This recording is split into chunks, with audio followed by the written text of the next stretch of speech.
Aunty जी, आपकी प्रेरणा हमें सदा ही मिलती रहे और आपका आशीर्वाद हमारे ऊपर ऐसे ही बना रहे। Thank you. Thank you aunty ji. हाँ। आगे के लिए रेखा भाभी जी, ओवर टू रेखा भाभी जी। रेखा मोटा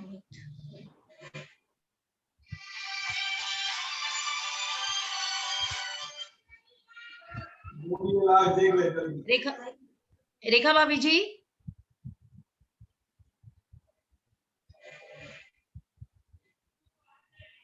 सॉरी मैंने म्यूट हाँ, करके रखा था। म्यूट करके रखा था। ओके। आज के कार्यक्रम की शुरुआत करते हैं। वर्तमान अवसर्पिणी की 24 के चरणों में मेरा भाव भरा नमन। परम आराध्य गुरुदेव श्री महाश्रमण जी के आचार्य श्री महाश्रमण जी के चरणों में शत शत वंदन। मातृ हृदया साध्वी प्रमुखा जी कनक प्रभा जी के चरणों में भाव भरा नमन। सभी चारित्रात्माओं को मेरा भाव भरा वंदन। मुंबई ज्ञानशाला की आंचलिक संयोजिका, सह संयोजिका और पूरी कार्यकारिणी की टीम और मेरी सभी प्यारी ज्ञानशाला की प्रशिक्षिका बहनें, आप सभी को सादर जय जिनेन्द्र। हम कार्यक्रम की शुरुआत मंगल गान से करेंगे, जो हम हमेशा बोलते हैं कार्यक्रम में। हाथ आनंद केंद्र पर जुड़े हुए। ओम अरहम सुगुरु शरणम विघ्न हरणम विटे मरणम सहज हो मन जगे चेतन करें दर्शन स्वयं के हम बने अरहम बने अरहम बने अरहम बने अरहम। सभी को एक बार पुनः सादर जय जिनेन्द्र। जैसे हम इस गीत में कह रहे हैं बने अरहम, तो हम अपनी गलतियों को देख के उनकी आलोचना कर रहे हैं और अरहम बनने की और अग्रसर होने का प्रयास कर रहे हैं। वॉइस स्लो लग रही है, sorry to disturb you. Hello, voice slow लग रही है आपकी थोड़ी, मुझे मेरी शायद मेरे इसमें आवाज स्लो आ रही है, आप थोड़ा सा देख लीजिएगा, ठीक है? अभी आ रही है? नहीं, अभी भी स्लो ही आ रही है आपकी आवाज। नहीं आ रही आवाज। हेलो हेलो, हाँ हाँ आंटी, आवाज एकदम स्लो आ रही है। एकदम स्लो आ रही, नहीं समझ में आ रहा है। चलो थोड़ा आवाज आपका देखिए कहाँ प्रॉब्लम है, बाकी इतनी देर प्रॉपर आवाज आ रही थी, एकदम स्लो हो गई है। अभी बराबर आ रही है? और थोड़ा सा वॉइस देख लीजिए ना, थोड़ा सा। वॉइस तो यहाँ से प्रॉपर है, मैंने ईयरफोन्स लगाए, उसकी वजह से कुछ हो रहा हो तो ईयरफोन्स चेंज करो। हाँ, क्योंकि आप नॉर्मली अभी इतनी देर पहले प्रॉपर बोल रहे थे तो एकदम क्लियर वॉइस थी आपकी। अच्छा, पर वही है, मैंने कुछ सेटअप चेंज नहीं किया है। हाँ, अब आ रही है। अब आ रही है। अब आ रही है? हाँ परफेक्ट, अब परफेक्ट। ओके, ठीक है। तो हम अरहम बनने की और अग्रसर हो रहे हैं, और इसीलिए अब हमने जो शुरुआत की है, तो हम जो भी सीख रहे हैं उसका अर्थ समझकर उसे हृदयंगम करने की कोशिश कर रहे हैं, यानी हम उसके अर्थ को समझने की कोशिश कर रहे हैं। आज ही जैसे मैंने प्रवचन सुना था, तो उसमें कहा गया है कि अगर आपने कोई चीज याद की है और आपको उसका अर्थ पता नहीं है, तो आपको उस चीज को भुला देना चाहिए। क्यों? क्योंकि आपको अर्थ समझ में नहीं आता है, तब तक आप उसको सिर्फ द्रव्य क्रिया के रूप में करते हो। इसके लिए आपको प्रत्येक चीज का अर्थ समझ में आना चाहिए। तो अब तक हमने जो भी चीजें कंठस्थ की हैं या हमें पहले से याद है, उनके हमें अर्थ अब सीखने चाहिए, या हमें उस अर्थ सीखने की ओर आगे बढ़ना है। तो उस क्रम में हमने अब तक इर्यापथिक सूत्र, कायोत्सर्ग प्रतिज्ञा, चतुर्विंशति स्तव और प्रतिक्रमण प्रतिज्ञा, इन 4 पाटियों का अर्थ हम सीख चुके हैं। तो अब हमारा आगे का टारगेट है शक्र स्तुति। तो एक बार हम शॉर्ट रिवीजन कर लेंगे। इर्यापथिक सूत्र, इसमें हम इर्या समिति यानी चलते समय मार्ग में होने वाली विराधना से जो हमारे आलोचना होती, जो भी हमारे अतिचार या दोष लगते हैं या जीवों की विराधना होती है, उसका हम प्रायश्चित्त लेते हैं। कायोत्सर्ग प्रतिज्ञा में हम ध्यान में जाने से पूर्व अपनी काया को स्थिर करके ध्यान करने के लिए अग्रसर होते हैं। चतुर्विंशति स्तव में हम 24 तीर्थंकरों की स्तुति करते हैं और प्रतिक्रमण प्रतिज्ञा में हम प्रतिक्रमण करने से पूर्व यानी प्रतिक्रमण जो फर्स्ट आवश्यक से स्टार्ट होता है वहां पर हम प्रतिक्रमण की प्रतिज्ञा लेते हैं और हमने जो अतिचार दोषों का सेवन किया है उस पे हम चिंतन करने के लिए कायत्सक करने के लिए अग्रसर होते हैं। अब हम चल रहे हैं चौथी पाठी जो 24 अत्थव की 4 पाटियों में से अंतिम पाठी कही जाती है। 24 अत्थव में 4 पाटियां हैं, इर्यापथिक सूत्र, कायत्सर्ग प्रतिज्ञा, चतुर्विंशति स्तव और ये लास्ट शक्र स्तुति।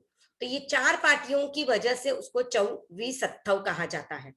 तो शक्र स्तुति इसके नाम है, एक तो शक्र स्तुति जो हम कहते हैं, प्राकृत भाषा में इसका नाम सक्कथुई मिलता है और हम इसे प्रचलित भाषा में नमोत्थुणम भी कहते हैं क्योंकि इसका पहला अक्षर जिस अक्षर से इस पाठी की शुरुआत होती है वो है नमोत्थुणम, तो इस वजह से इसको नमोत्थुणम की पाठी भी कहा जाता है।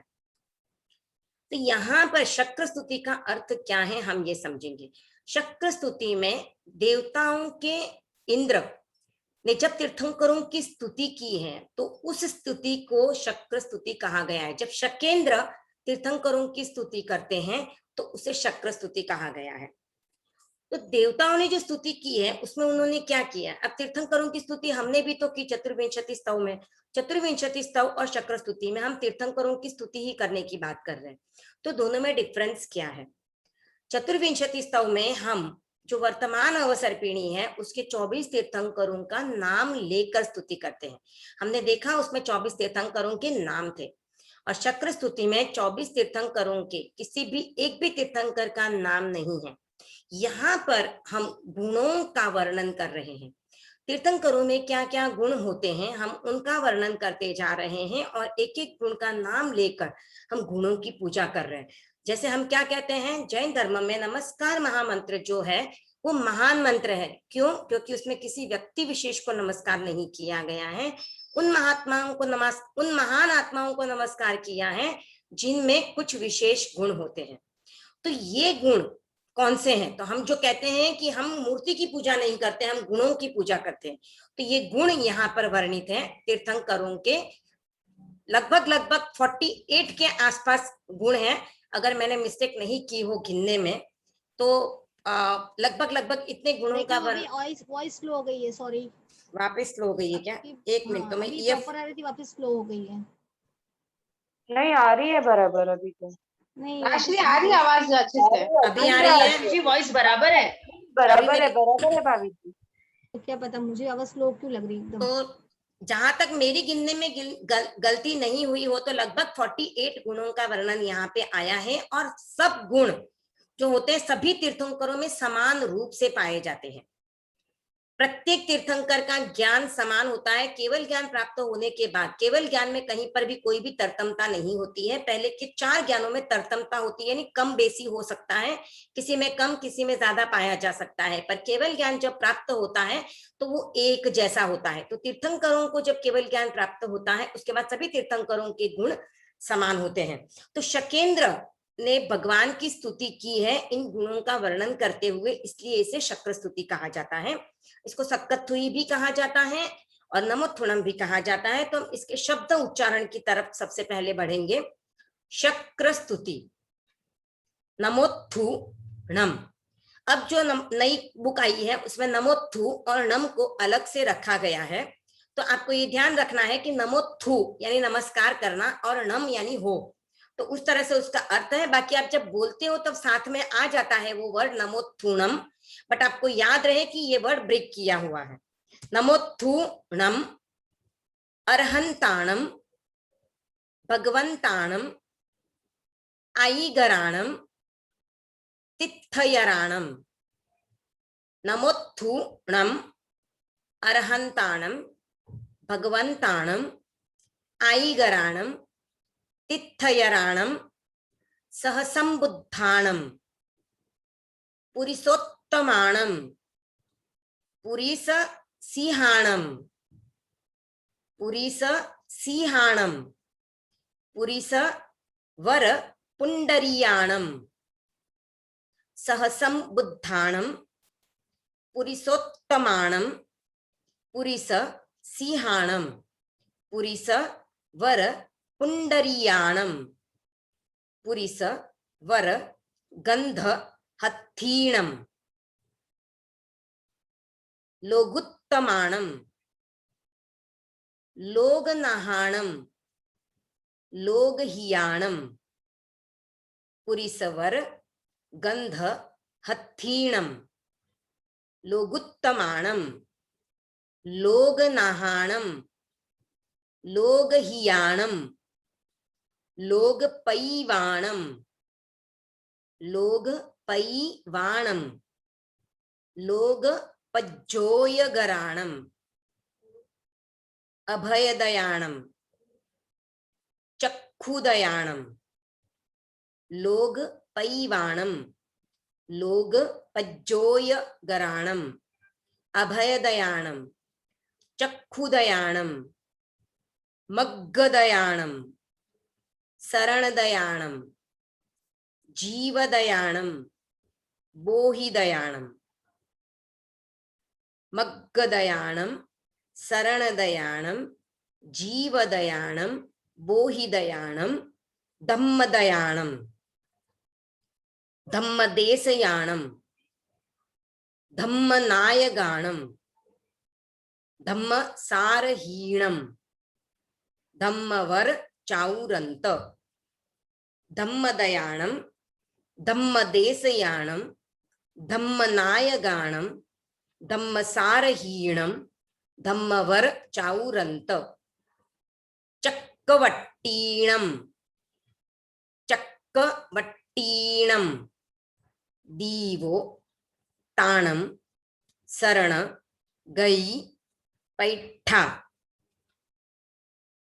चक्कवट्टीणम दीवो ताणम शरण गई पैठा अप्पडिहयवर नाण दंसण धराणम अप्पडिहयवर नाण दंसण धराणम व्यट्ट छौमाणम व्यट्ट छौमाणम जिणाणम जावयाणम तिन्नाणम तारयाणम जिणाणम जावयाणम तिन्नाणम तारयाणम बुद्धाणम बोहयाणम मुत्ताणम मोयगाणम बुद्धाणम बोहयाणम मुत्ताणम मोयगाणम सव्वन्नूणम सव्वन्नूणम सव्वदरिसीणम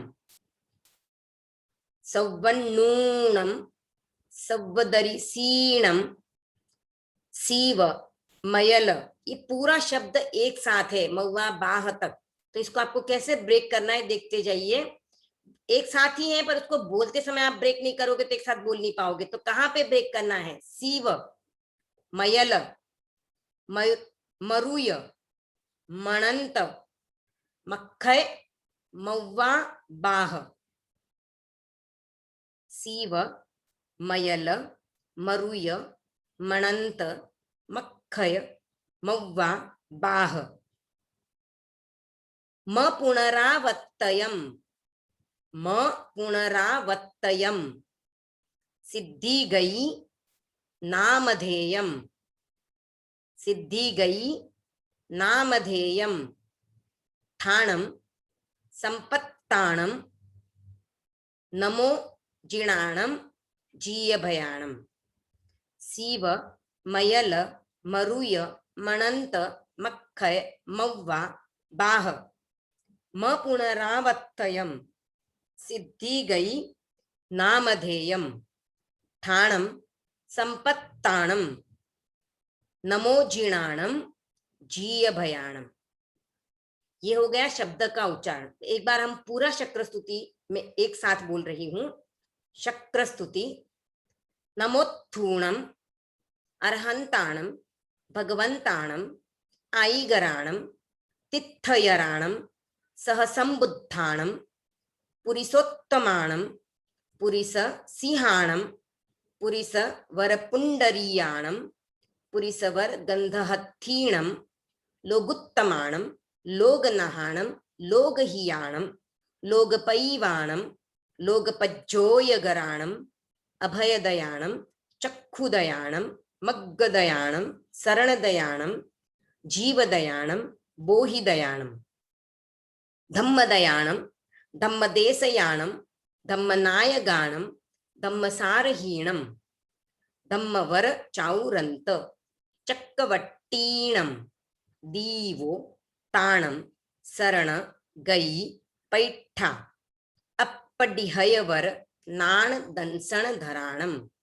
वियट्ट छौमाणम, जिणाणम, जावयाणम, तिन्नाणम, तारयाणम, बुद्धाणम, बोहयाणम, मुत्ताणम, मोयगाणम, सव्वण्णूणम, सव्वदरिसीणम, सीव, मयल, मरुय, मणंत, मक्खय, मौवा, बाह, म पुनरावत्तयम, सिद्धि गई, नामधेयम, ठाणम, संपत्ताणम, नमोजिणाणम, जीयभयाणम। तो ये हमने उच्चारण देख लिया। उच्चारण में किसी को डाउट हो, सबने अपने सामने बुक रखी होगी, अब बार बार मैं नहीं बोल रही हूँ, आप लोगों को पता ही है, आप जब भी उच्चारण सीखते हो तो आपको बुक सामने रखनी है। तो आपको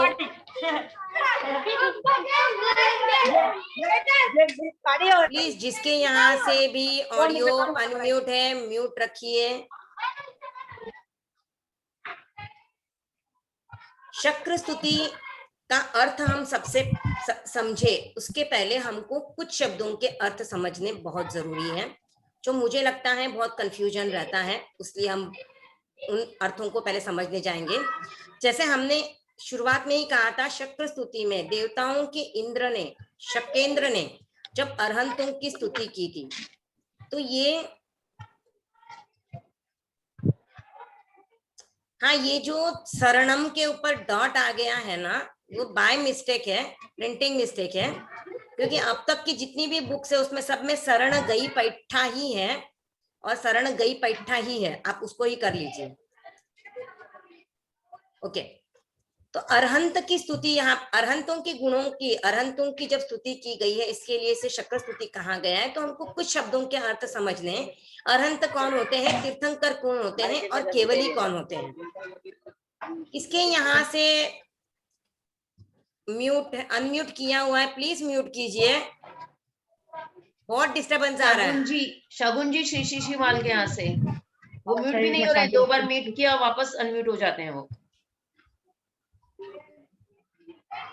तो हम सबसे पहले जानेंगे, जैसे हमने कहा कि शक्र स्तुति में सभी को अनम्यूट कर दीजिए एक साथ में, और फिर रेखा भाभी को खाली अनम्यूट कर दीजिए, बाकी सबको म्यूट कर दीजिए, तो एक साथ हो जाएगा सब कुछ।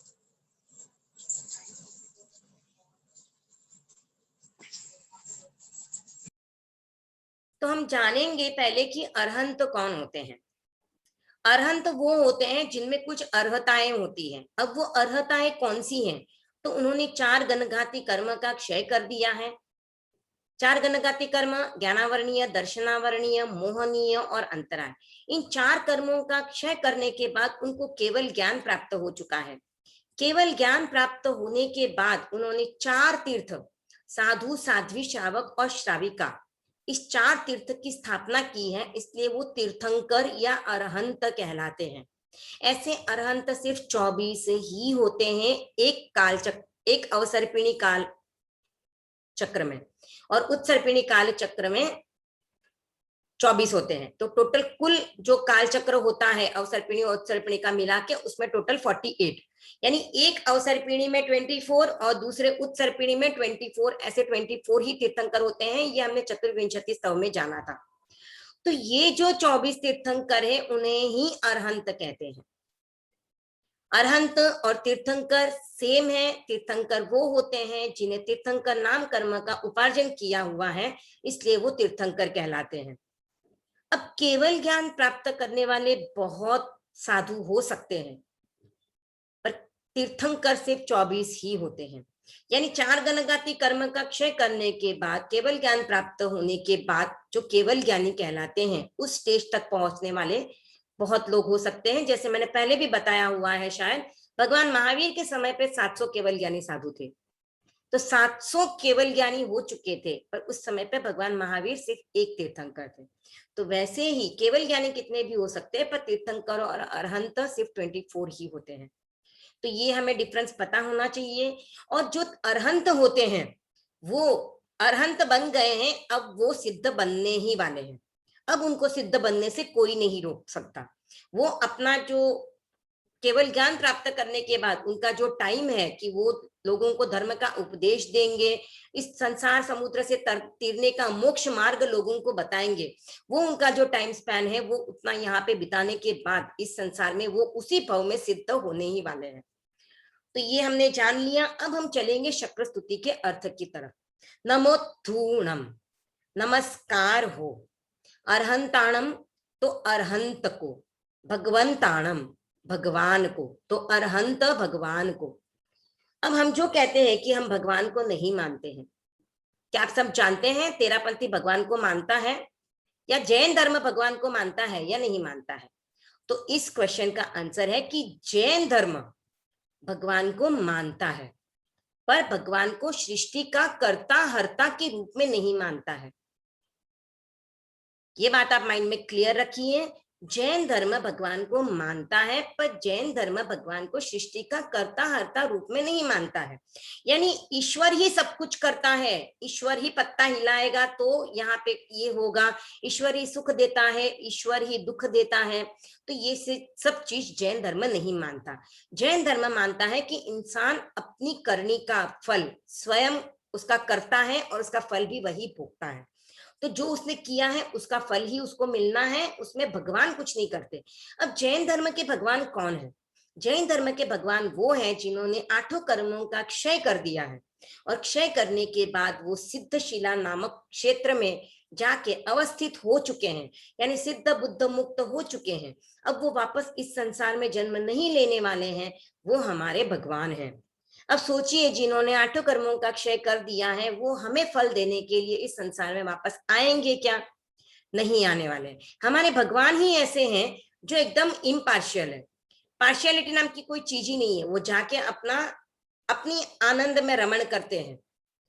वो उनको अब हमसे कुछ भी लेना देना नहीं है। उन्होंने हमें रास्ता बता दिया मोक्ष का, अब उस मोक्ष के रास्ते पर चलो, आप भी मोक्ष को प्राप्त करो और भगवान बन जाओ। यानी आप भक्त से भगवान बन सकते हो, पर भगवान वापस इस धरती पर नहीं आ सकता। तो हम अवतारवाद में भी नहीं मानते हैं कि भगवान वापस धरती पर जन्म लेते हैं। तो ये हमारे अरहंत भगवान हैं। तो नमस्कार हो अरहंत भगवान को। आई गराणम यानी आदि करता है, धर्म के आदि करता। आई गराणम आदि करता, तो धर्म की आदि करने वाले ये तीर्थंकर। तो 24 तीर्थंकर, प्रत्येक तीर्थंकर धर्म के आदि करता होते हैं, क्योंकि प्रत्येक तीर्थंकर अपने युग में धर्म की शुरुआत करते हैं। एक तीर्थंकर दूसरे तीर्थंकर के बारे में नहीं बताते हैं कि भगवान पार्श्व ने ऐसा देखा था इसलिए मैं ऐसा कह रहा हूं, ऐसा भगवान महावीर नहीं कहते। भगवान महावीर पहले खुद साधना करेंगे, खुद दीक्षित होंगे, उसके बाद उनको केवल ज्ञान प्राप्त होगा, उसके बाद वो दुनिया को मोक्ष का मार्ग बताएंगे। उसके पहले वो प्रवचन नहीं करेंगे, मोक्ष का मार्ग नहीं बताएंगे। तो जब तक वो स्वयं कुछ जो चीज उनको देखनी है, जो साक्षात्कार करना है, वो नहीं करते हैं, तब तक वो प्रवचन नहीं देते या उपदेश नहीं देते। और देखने के बाद वो कहते हैं कि मैं ऐसा देखता हूं, मैं ऐसा कहता हूं। जैसे हम क्या कहते हैं कि गुरुदेव ने ऐसे कहा है, भगवान ने ऐसे कहा है, हम ऐसा कह रहे हैं। पर तीर्थंकर ऐसा कभी नहीं कहते कि इन्होंने ऐसे कहा, उनसे मैंने सुना। वो कहते हैं मैं ऐसा देख रहा हूं, मैंने ऐसा देखा है। तो वो सामने जो देखते हैं वही बताते हैं। इसलिए प्रत्येक तीर्थंकर धर्म का आदिकर्ता ही होते हैं। अगला वर्ड है तीर्थयराणम, यानी तीर्थ का प्रवर्तन करने वाले तीर्थंकर होते हैं। तो प्रत्येक तीर्थंकर 4 तीर्थ की स्थापना करते हैं, इसलिए वो तीर्थंकर कहलाते हैं। सहसंबुद्धाणम यानी स्वयं संबुद्ध होते हैं, यानी उनको दीक्षा लेने के लिए किसी का उपदेश सुनने की जरूरत नहीं होती है। उनके अंदर वो इनबिल्ट होता है कि वो एक टाइम के बाद स्वयं दीक्षा लेंगे। हाँ, एक लोक परंपरा है कि नवलोकांतिक देव आके उनको, जैसे हम अलार्म लगाते हैं जागने के लिए, वैसे वो उनको आके बोलते हैं कि अब आप दीक्षा ग्रहण कर लीजिए। एक वो परंपरा है, बाकी उनको प्रबुद्ध कोई नहीं करता है या उनको बोध कोई नहीं देता है कि आप उपदेश सुन के उनको दीक्षा लेने की प्रेरणा होती है, ऐसा नहीं होता है। तो उनके लिए वो होनहार है कि वो दीक्षा लेंगे और स्वयं दीक्षा लेते हैं। जब वो दीक्षा लेते हैं तब वो नमो सिद्धाणम बोल के दीक्षा लेते हैं। तो सिद्धों को वंदन करके वो अब से सब पाप कर्म मेरे लिए अकरणीय है ऐसा बोल के वो दीक्षित हो जाते हैं। तो ये है सहसम बुद्धाणम। पुरुषोत्तमाणम यानी पुरुषों में उत्तम, सभी पुरुषों में वो उत्तम होते हैं, सर्वश्रेष्ठ होते हैं। पुरुष सिंहाणम यानी पुरुषों में वो सिंह के समान होते हैं। जैसे जंगल का राजा सिंह, सभी जानवरों में शेर जो है वो सबसे हाईएस्ट लेवल का है, उसका पराक्रम एकदम अपर लेवल का होता है। वैसे ही सभी पुरुषों में तीर्थंकर जो होते हैं वो सिंह के समान पराक्रमी होते हैं। अब क्या पराक्रम दिखाते हैं तीर्थंकर? तो तीर्थंकर साधना के क्षेत्र में पराक्रम दिखाते हैं, यानी उनका वज्र ऋषभ नाराज सहनोन होता है, उनका ध्यान, उनका स्वाध्याय, उनकी तपस्या सब कुछ उत्कृष्ट लेवल की होती है और ऐसे लेवल की होती है कि उनके जैसा पराक्रम और कोई नहीं कर सकता है। इसीलिए उनको पुरुषों में सिंह के समान बताया गया है। पुरुष वर पुंडरीयाणम यानी वे पुरुषों में प्रवर पुंडरीक के समान है। पुंडरीक यानी कमल, कमल का फूल। तो कमल जो होता है वो व्हाइट कलर का जो कमल होता है वो सभी कमलों में श्रेष्ठ होता है। तो वैसे ही ये तीर्थंकर जो है वो पुरुषों में प्रवर पुंडरीक यानी सफेद कमल के समान है। आगे है पुरुषवर गंध हत्थीणम। तो ये पुरुषों में भी प्रधान गंध हस्ती के समान है। गंध हस्ती जो हाथी होता है उसके शरीर में से जो मद झरता है या जो सुगंध आती है उस गंध से उसके सामने और कोई भी टिक नहीं पाता है। तो वो जब आता है तो बाकी सब शांत हो जाते हैं। वैसे ही जब तीर्थंकर होते हैं तब बाकी सब जितने भी मत मतांतर हैं वो सब शांत रहते हैं। इसके लिए जब तीर्थंकर होते हैं तब तक शाखाएं नहीं होती हैं जैन धर्म की। और जैसे ही तीर्थंकर का लोप हो जाता है या तीर्थंकर का निर्वाण हो जाता है उसके बाद धीरे धीरे एक टाइम के पीरियड के बाद श्वेतांबर, दिगंबर ऐसी शाखा प्रशाखाएं बनी थी। तो तीर्थंकर जब तक होते हैं तब तक ये विघटन नहीं होता है, क्योंकि वो प्रवर, उनका नेतृत्व जो होता है वो महान होता है और प्रधान गंध हस्ती के समान होते हैं। तो इसलिए उनके समय में कोई भी जो विचारों का मतभेद होता है वो नहीं होता है। सब लोग अपना अपना फॉलो करते हैं। जैसे कोई अरण्य में रह के साधना करता है, कोई समूह में साधना करता है, कोई कंदमूल खा के करता है, पर विघटन नहीं होता है, सब साथ में ही रहते हुए चलते हैं।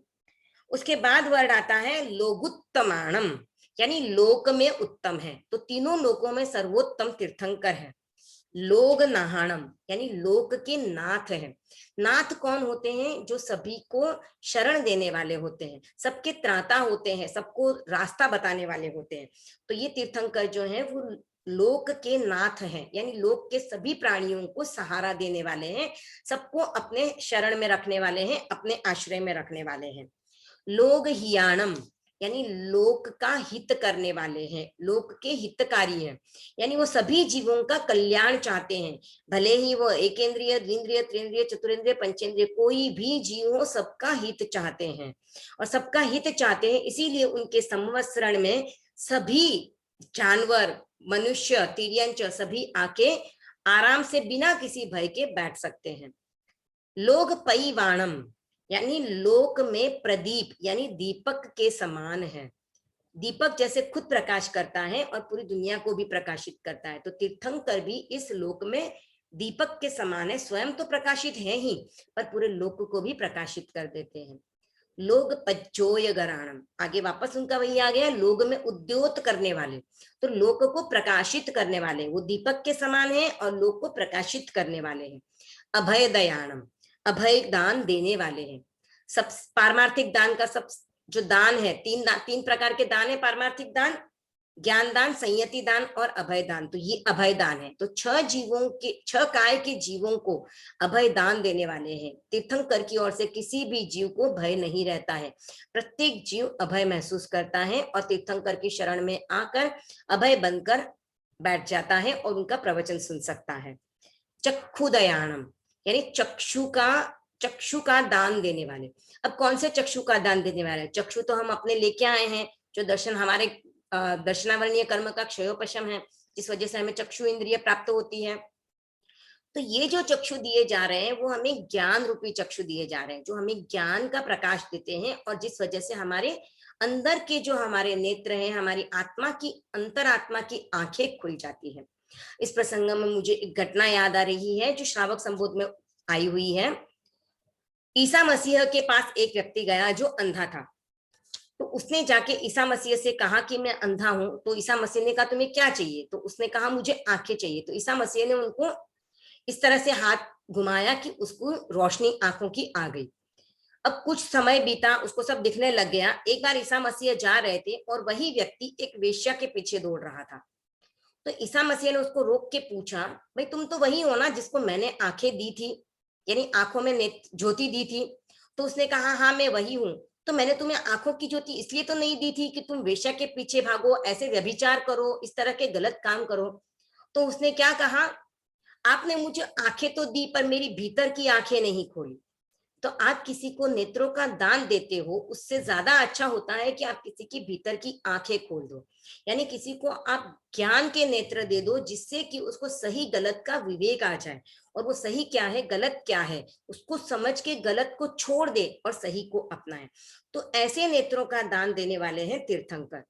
मग्गदयाणम, यह है मोक्ष मार्ग का, मोक्ष मार्ग को देने वाले, यानी मोक्ष मार्ग हमको लाके हाथ में पकड़ाते नहीं है, पर हमको दिखाते हैं कि ये मोक्ष का मार्ग है, और आप इस रास्ते पे चलोगे तो आप भी मोक्ष को प्राप्त कर लोगे, आप भी सिद्ध बुद्ध मुक्त बन जाओगे। तो मोक्ष का मार्ग कौन सा है? सम्यक दर्शन, ज्ञान, चरित्र और तप। इन चार की आराधना करने वाला व्यक्ति मोक्ष मार्ग की आराधना करता है और वो मोक्ष को प्राप्त कर सकता है, भले ही वो जैन हो या जैनेतर हो। इन चार मार्ग की आराधना करने वाला मोक्ष को प्राप्त कर सकता है। शरण दयानम, यानी सभी जीवों को शरण देने वाले हैं। जिस किसी को भी जहां कहीं पर भी अड़चन लगती है, पार नहीं हो रहा है, विघ्न आ रहे हैं, किसी तरह के कोई संकट है, अब वो लौकिक हो लोकोत्तर हो, कहीं पर भी हो, अगर वो तीर्थंकरों की शरण लेता है तो उसकी विवेक बुद्धि जागृत होती है और उसकी निर्णय लेने की क्षमता विकसित होती है, और वो उससे सही सलामत बाहर पड़ सकता है। हाँ, प्रोवाइडेड कि उसके कर्मों का कैसा योग है उसके ऊपर भी डिपेंड करता है, पर वो अगर अपना पुरुषार्थ करे तो तीर्थंकर की शरण लेने से उसकी विवेक बुद्धि जागृत होगी और वो अपने कार्य को सही तरह से कर पाएगा। जीव दयानम, जीवन के दाता हैं, यानी वो हमें उस जीवन का प्रदान करते हैं। कौन सा जीवन? तो संयमी जीवन।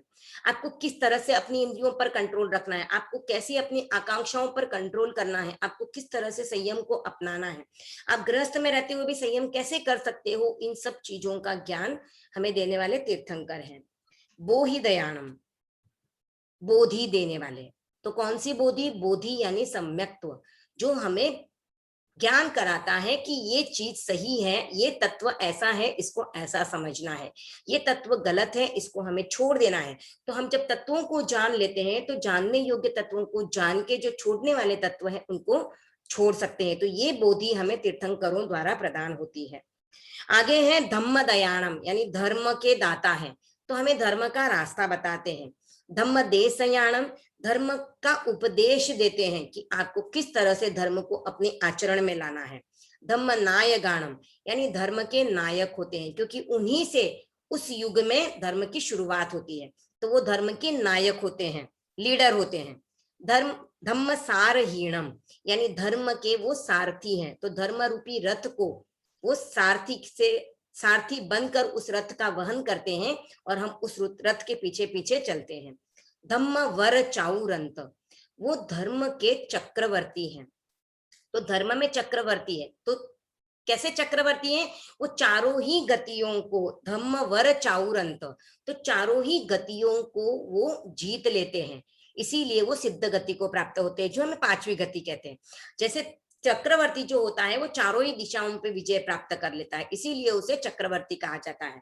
और यहाँ पर ये धर्म चक्रवर्ती हैं, तो वो चारों ही गतियों को जीत लेते हैं, इसके लिए उनको धर्म चक्रवर्ती कहा जाता है, धम्म वर चाउरंत कहा जाता है। तो यहाँ क्या कहेंगे कि धर्म में प्रधान चतुर्दिक व्यापी, यानी चारों ही दिशाओं में, यानी चारों ही गतियों को उन्होंने जीत लिया है। चक्रवट्टीणम, चक्रवर्ती है। दीवो, द्वीप है। जैसे द्वीप यानी आइलैंड, जब हम पानी में फंसे हुए हैं और हमको कोई आइलैंड दिखाई देता है, पानी के बीच में कोई एक आइलैंड दिखाई दिया, द्वीप दिखाई दिया, तो हम तुरंत उसकी तरफ बढ़ जाते हैं और वहां पे जाके शरण ले लेते। तो वैसे ही तीर्थंकर भी द्वीप हैं। त्राणम, हमें त्राण देने वाले हैं, हमें और कोई त्राण नहीं देगा, हमें तीर्थंकर, हम जब अरहंतों की शरण लेंगे तो वही हमें इस संसार रूपी भवसागर से त्राण दिलाने वाले हैं। शरणम यानी शरण, सॉरी शरणम नहीं, शरण है। शरण यानी हमारे लिए एकमेव शरण है। गई यानी हमारी गति, गति है, वही हमें इन गतियों के चक्कर से छुड़ाने वाले हैं। पैठा, प्रतिष्ठा यानी आधार। यहाँ पर प्रतिष्ठा का अर्थ प्रेस्टीज नहीं है, प्रतिष्ठा का अर्थ है आधार, यानी वही हमारे लिए आधार है। उनको आधार बनाकर, यानी उनका आधार लेकर ही हम इस भवसागर से पार उतर सकेंगे। अपडिहयवर नाण दंसन धराणम, अप्रतिहत यानी श्रेष्ठ, वो एकदम श्रेष्ठ हैं। नाण दंसन धराणम यानी ज्ञान और दर्शन के धारक है। उनका जो ज्ञान और दर्शन है वो अनंत ज्ञान अनंत दर्शन उन्होंने प्राप्त कर लिया है, इसीलिए वो अप्रतिहत है, उनको कोई भी रोक नहीं सकता है, वो ऐसे श्रेष्ठ हैं। वियट्ट छौमाणम, इसका अर्थ है घाती कर्मों का छेद करने वाले, घाती कर्मों का उन्होंने नाश कर दिया है। चार घाती कर्म जैसे मैंने आपको बताया है, उनको छद्म भी कहा जाता है, इसके लिए यहाँ पर वियट्ट छौमाणम, तो छद्म यानी चार घाती कर्मों का उन्होंने नाश कर दिया है। जीर्णाणम जावयाणम, यानी स्वयं तो जीतते ही हैं पर दूसरों को भी जिताते हैं। क्या जीतते हैं वो? तो वो राग द्वेष को जीत लेते हैं। द्वेष को तो जीतना फिर भी आसान है, राग को जीतना मुश्किल है। तो तीर्थंकरों ने राग द्वेष को जीत लिया है और हमको भी सिखाते हैं कि आपको राग द्वेष को कैसे जीतना है। तिन्नाणम तारयाणम, स्वयं तो इस संसार समुद्र को तरने वाले ही हैं, पर हमको भी तरने का रास्ता बता रहे हैं। बुद्धाणम बोहयाणम, स्वयं बोधि को प्राप्त होने वाले हैं, स्वयं बुद्ध हैं, पर हमें भी बोधि देने वाले हैं। मुत्ताणम मोयगाणम, स्वयं तो मुक्त होने वाले ही हैं और औरों को भी मुक्त करने वाले, क्योंकि जो स्वयं मुक्त हैं वही औरों को मुक्त होने का रास्ता बता सकते हैं। तो ये मुत्ताणम और मोयगाणम है। सवन्नूणम यानी वो सर्वज्ञ हैं, सर्वज्ञ यानी सब चीजों को देख सकते हैं, मूर्त अमूर्त सूक्ष्म स्थूल, कोई भी वस्तु कोई भी पदार्थ ऐसा नहीं है जो वो नहीं देख सकते हैं। तो उनको सब वस्तुओं का सभी चीजों का ज्ञान है। सर्वदर्शीणम, सर्वदर्शी, सब चीजों को वो देख सकते हैं, मूर्त अमूर्त सूक्ष्म स्थूल कुछ भी उनके सामने आए उनके लिए अब कोई भी आवरण नहीं है, तो वो सब चीजों को देख सकते हैं। शिवमयल, शिव, शिव यानी कल्याण करने वाले, जो हमको शिव पद का रास्ता दिखाने वाले हैं, तो शिव यानी कल्याणकारी हैं। मयल यानी स्थिर है। मरुय यानी रोग से रहित है। मनंत यानी अनंत, अब उनको अनंत ज्ञान अनंत दर्शन अनंत चारित्र अनंत शक्ति प्राप्त हो चुकी है और वो अनंत बन चुके हैं, अब उनके लिए आदि और अंत कुछ मायने नहीं रखता है। मक्षय यानी अक्षय, यानी अब वो क्षय नहीं होने वाले हैं, यानी अब उनकी मृत्यु नहीं होने वाली है और न उनका जन्म होने वाला है, तो अब वो अक्षय बन चुके हैं। मव्वा बाह यानी अव्याबाध, यानी बाधा पीड़ा, उनको कुछ भी अब तकलीफ नहीं आने वाली है, न कोई दुख रोग से रिलेटेड जो भी पीड़ा है वो भी उनको नहीं आने वाली है, न जन्म आने वाला है, न मृत्यु, न बुढ़ापा, न वृद्धावस्था, न रोग, न दुख, न दारिद्र्य। जो हम नमस्तारणम में बोलते हैं परमात्मा परमेश्वर जन्म मरण जरा रोग शोक दुख दारिद्र्य रहित, तो वो सब उनके अब कुछ भी नहीं आने वाला है, सब चीजों से वो ऊपर उठ चुके हैं। म पुनरावत्तयम यानी अब उनका पुनर्जन्म भी नहीं होने वाला है, तो पुनर्जन्म रहित हैं। सिद्धि गई यानी सिद्धि गति, सिद्धशिला जो हम इसको पांचवी सिद्ध गति कहते हैं, तो उस सिद्ध गति को नामधेयम, उस क्षेत्र का नाम है। सिद्धशिला जो है वो एक क्षेत्र का नाम है और उस पर जाकर वो अवस्थित हो जाते हैं, इसीलिए हम उसको सिद्ध गति कहते हैं। तो उस स्थान को वो प्राप्त कर चुके हैं। ठाणम संपत्ताणम, ठाणम संपत्ताणम का अर्थ है उस स्थान को वो प्राप्त कर चुके हैं। तो ऐसे जिनेश्वर को जो भय विजेता है, नमो जिणाणम जीय भयाणम, जिन्होंने भय को जीत लिया है, ऐसे जिनेश्वर को मैं नमस्कार करती हूँ। तो शक्र स्तुति में हम तीर्थंकरों के सभी गुणों का वर्णन करते जा रहे हैं, उनके एक एक गुण को हम देखते जा रहे हैं और उनको हम नमस्कार कर रहे हैं। तो ये शक्र स्तुति का अर्थ हमने यहाँ समझा। ये शक्र स्तुति हम प्रतिक्रमण में 3 बार बोलते हैं। एक तो हम बोलते हैं 24 अथर्व के पाठ में, जहां पर हम ठाणम संपत्ताणम बोलते हैं, और बाकी 2 शक्र स्तुति हम बोलते हैं जब छठा आवश्यक समाप्त होता है, उसके बाद 2 बार शक्र स्तुति का उच्चारण करते हैं। तो पहली सेकंड शक्र स्तुति जो होती है उसमें हम बोलते हैं ठाणम संपत्ताणम, और तीसरा नमोत्थुनम है उसमें हम बोलते हैं ठाणम संपाव्यू कामाणम। तो ठाणम संपाव्यू कामाणम का अर्थ क्या है कि सिद्धि गति नामक स्थान को जो प्राप्त करने वाले हैं, आगे फ्यूचर में जो प्राप्त करने वाले हैं। क्योंकि हम अरत वंदना में भी बोलते हैं ना कि जितने भी बुद्ध या तीर्थंकर हुए हैं या आगे जितने भी होंगे, तो जितने भी होंगे उनको भी इंद्र ने वंदना की है और हम भी उनको वंदना कर रहे हैं। तो जो ऑलरेडी सिद्ध हो चुके हैं उनको तो हम कर ही रहे हैं, और जो आगे भी तीर्थंकर सिद्ध होने वाले हैं उनको भी हम वंदना कर रहे हैं। तो ठाणम संपत्ताणम और ठाणम संपाव्यूकामणम। अब जो अंत में हम बोलते हैं शक्र स्तुति के बाद, पहला नमोत्थुनम सिद्ध भगवान के प्रति, तो पहला नमोत्थुनम हम ठाणम संपत्ताणम बोलते हैं। दूसरा नमोत्थुनम हम बोलते हैं अरहंत भगवान के प्रति, वहां पर भी हम ठाणम संपत्ताणम ही बोलते हैं। क्यों? क्योंकि अरहंत को जब शकेंद्र ने वंदना की थी उस समय पे वो अरहंत थे, लेकिन आज अगर हम देखें तो वो भी आज सिद्ध बन चुके हैं। हम नमो अरहंताणम पद में जिनको वंदना करते हैं वो वर्तमान में सिमंदर स्वामी को हम वंदना कर रहे हैं। हम जो अरहंत तीर्थंकरों के उस रूप को हम याद करके कहते हैं कि वो भी अरहंत है, पर आज के समय में वो सिद्ध हो चुके हैं। तो वर्तमान में जो तीर्थंकर है हमारे नियरेस्ट, वो है महाविद्या क्षेत्र में सिमंदर स्वामी। तो उनकी वंदना हम वर्तमान में अगर कौन तीर्थंकर है तो उनकी वंदना कर रहे हैं। और उस समय की अपेक्षा से देखे तो उस समय पे भगवान महावीर भी थे, तीर्थंकर ही थे, तो उनको भी हम भाव वंदना कर रहे हैं उस समय का उनका रूप याद करके। और तीसरा नमोत्थुन हम जो कह रहे हैं, मम धम्माय रियस धम्मो वदे सगस थवत्थुई मंगलम श्री श्री श्री 1008 आचार्य श्री महाश्रमण जी के प्रति। तो जो आचार्य होते हैं वो तीर्थंकर के प्रतिनिधि है, क्योंकि आज हमारे सामने ना तीर्थंकर है हमें धर्म का उपदेश देने के लिए, और सिद्ध तो वैसे भी सिद्ध बुद्ध मुक्त हो चुके तो मैं उपदेश देते ही नहीं है। तो हमें जो धर्म का रास्ता बताने वाले हैं वो तीर्थंकर अभी इस वर्तमान अवसर पीढ़ी के 5वें आर्य में नहीं है। तो इस समय हमें जो धर्म का उपदेश दे रहे हैं वो है आचार्य, जो तीर्थंकर के प्रतिनिधि है। वो अरहत की आज्ञा के भी आराधक हैं, इसलिए हम उनको हमारा तीसरा नमोत्थुनम समर्पित कर रहे हैं। तो एक दृष्टि से अगर हम कहें तो हम शक्र स्तुति में अरहंत, सिद्ध और आचार्य, इन तीनों को ही तीनों के ही गुणों का वर्णन करके उनकी स्तुति कर रहे हैं, क्योंकि आचार्य जो है वो तीर्थंकरों के प्रतिनिधि हैं, तो हम उनको भी उस तुल्य देख रहे हैं, उस समान लेवल पे हम उनको लेके उनके भी गुणों की स्तुति कर रहे हैं। तो ये आज हमने शक्र स्तुति का अर्थ किया है। अगर किसी को कुछ डाउट हो तो आप पूछ सकते हो।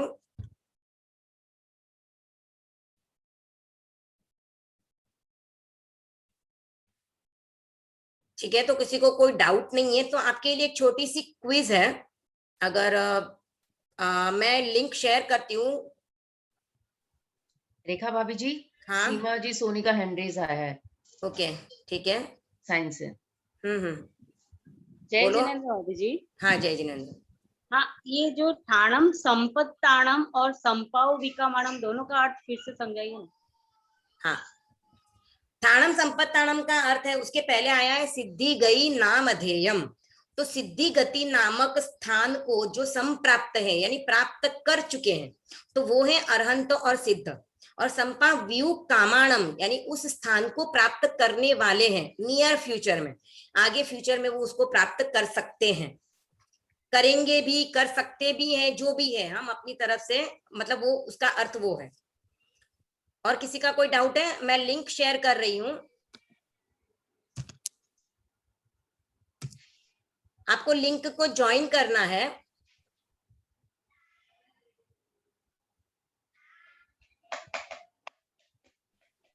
Yeah, if root 16 ठीक है, सबने ज्वाइन कर लिया है, ज्वाइन हो रहा है, सभी लोग ज्वाइन कर दीजिए, क्योंकि एक बार स्टार्ट हो जाएगा उसके बाद आप ज्वाइन नहीं कर पाओगे। प्लीज जिसके यहाँ से भी ऑडियो अनम्यूट है म्यूट कीजिए, बहुत डिस्टरबेंस आ रहा है।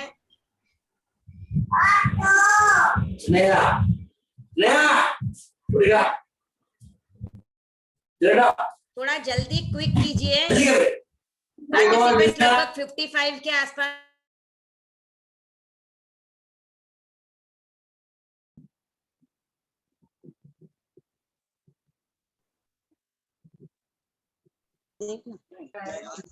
रेखा भाभी जी आप अनम्यूट कीजिए अपने आप को, बस हो गया। हाँ हाँ हाँ ठीक है।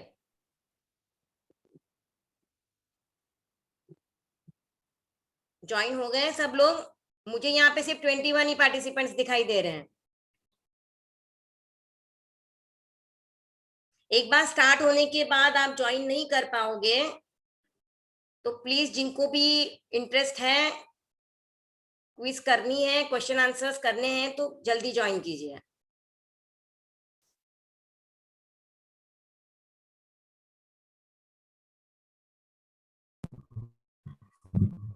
आपको मेरी स्क्रीन दिखाई दे रही होगी, 30 पार्टिसिपेंट्स ज्वाइन हुए हैं।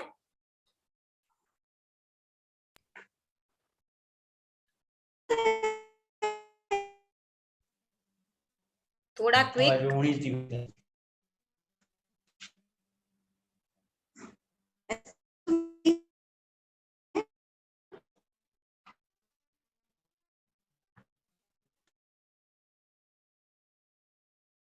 मैं एक बार वापस बता देती हूँ, अगर मैं गेम स्टार्ट कर दूंगी तो आप ज्वाइन नहीं कर पाओगे। तो और भी कोई ज्वाइन करना चाह रहे हैं तो ज्वाइन करें, क्योंकि हमें टाइम वेस्ट नहीं करना है। इससे हमारा हो जाएगा, हम एक पार्टी और करने वाले हैं, छोटी सी पार्टी जो है वो। ज्वाइन नहीं हो रहा है। 33 लोगों का तो हो चुका है, तो फिर आपके यहाँ से कुछ और प्रॉब्लम आ रही हो तो पता नहीं। आप ट्राई कीजिए, लिंक को आप टच करोगे, हाँ क्लिक करोगे तो हो जाएगा।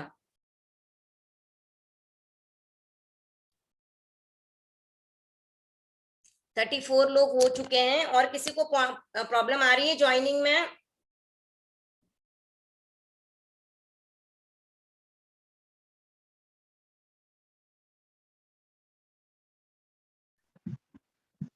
रेखा भाभी जी, अगर नीचे स्टार्ट लिखा हो तो ज्वाइन हो गए ना हम? हाँ, स्टार्ट मैं यहाँ से स्टार्ट करूंगी, वैसे आपका स्टार्ट हो जाएगा वहां से। हाँ, मतलब वही नीचे स्टार्ट लिखा है तो मैं ज्वाइन हो गई ना ऐसे? हाँ हाँ हाँ हाँ ओके ओके। आपने लिंक पे क्लिक कर दिया है तो आप ज्वाइन हो चुके हो। अब आपको स्टार्ट करना है, जैसे मैं यहाँ से स्टार्ट करूंगी आप स्टार्ट कर पाओगे। और ये गेम में ये जो क्विज है, इसमें आपको आंसर देते ही सबमिट करना है। जितना जितना जल्दी सबमिट करोगे वैसे वैसे आपका रैंक ऊपर आता जाएगा। राइट आंसर के मार्क्स आगे आते जाएंगे, ऊपर आता जाएगा। ठीक है, तो आई थिंक सबका ज्वाइन करके हो चुका है। 37 पार्टिसिपेंट्स ज्वाइन हो चुके हैं। और कोई बाकी है जो ज्वाइन करना चाह रहे हो? नहीं हो रहा है तो मैं वेट करूं या फिर मैं स्टार्ट करूं?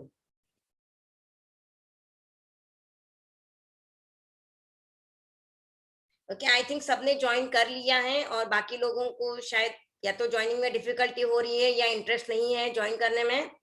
तो मैं स्टार्ट कर रही हूँ। जैसे ही स्टार्ट यहाँ से मैं करूंगी, क्विज स्टार्ट हो जाएगी। उसके बाद आप लोग ज्वाइन नहीं कर पाओगे, तो आप सिर्फ वॉच कर सकते हो जिन्होंने नहीं ज्वाइन किया है। तो मैं स्टार्ट कर रही हूँ। आपके यहाँ से स्टार्ट हो चुका है गेम। काउंटडाउन स्टार्ट हो गया है।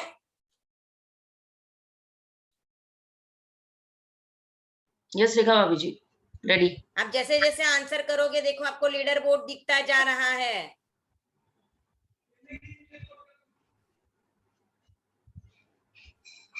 क्वेश्चंस कहाँ है?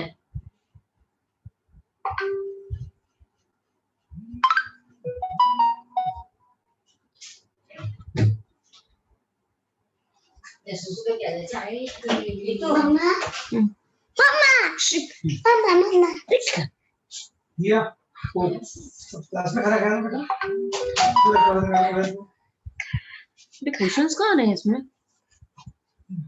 भाभी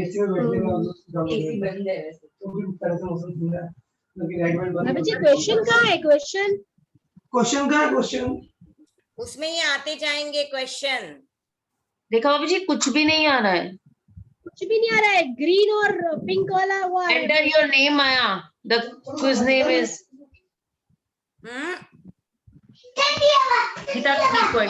यहाँ पर इतने लोग प्ले कर रहे हैं, मतलब उनको आ रहे हैं क्वेश्चन। आप सबमिट हमको नहीं आ करोगे रहे तो- हैं।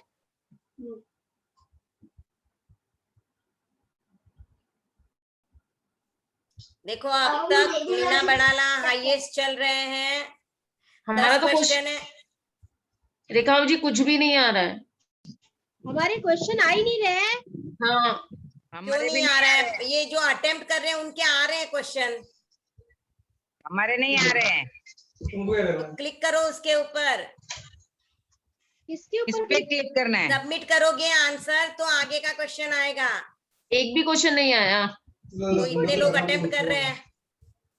मेरा नहीं हो रहा है। नहीं आ रहा है।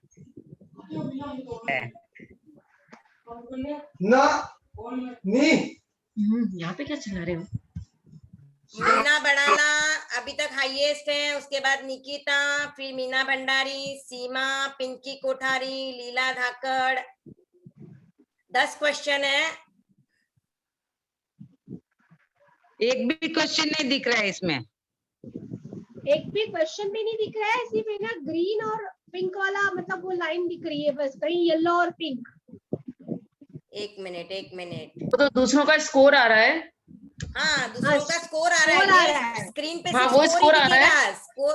स्क्रीन पे क्वेश्चन नहीं दिखेगा। अरे हमको तो क्वेश्चन हो गया।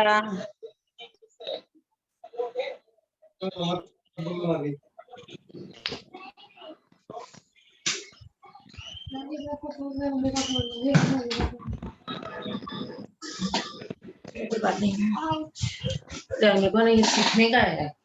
अभी निशा भटेवरा ऊपर आ रहे हैं। संजू दुग्गर 5th रैंक पे है, 5th पोजीशन पे है।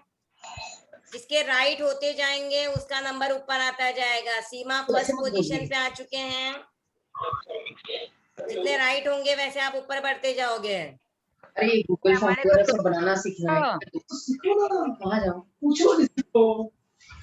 क्वेश्चन तो बताओ। क्वेश्चन भी नहीं दिख रहा है। एक्चुअल में रेखा मैं जी। क्विज खोल नहीं पाऊंगी तो मैं बता नहीं सकती हूँ क्या हो रहा है।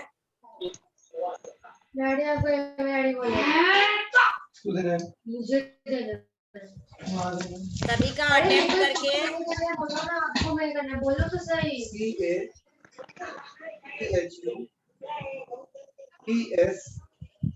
सीमा दीजिए।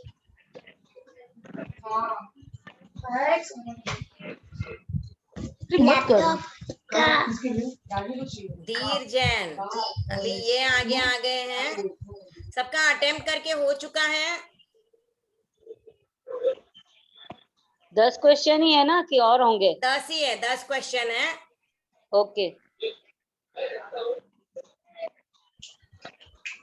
ठीक है। सीमा 1st है, धीर जैन 2nd। अच्छा, नैना धाकड़ 2nd पे आ गए हैं। धीर जैन 3rd पे हो गए हैं। खुशबू चौरड़िया 4 पे है। मीना बड़ाला 5th पोजीशन पे है।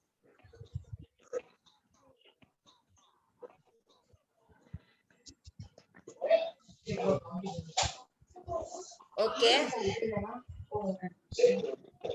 अरे कुछ आया नहीं क्या अभी?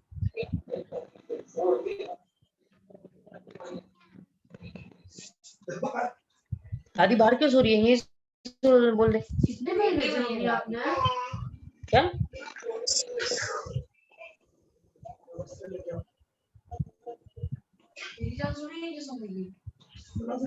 सुबह मैं उठा रही हूँ रोज। अभी पीछे से लोग और कर रहे हैं तो उनका क्या अभी स्टार्ट हुआ है क्या? नहीं यार।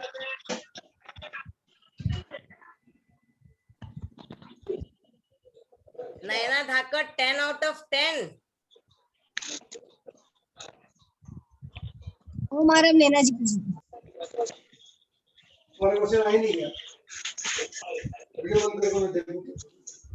जी ठीक है, मैं मेरी एक तो बार बंद के थी। लिए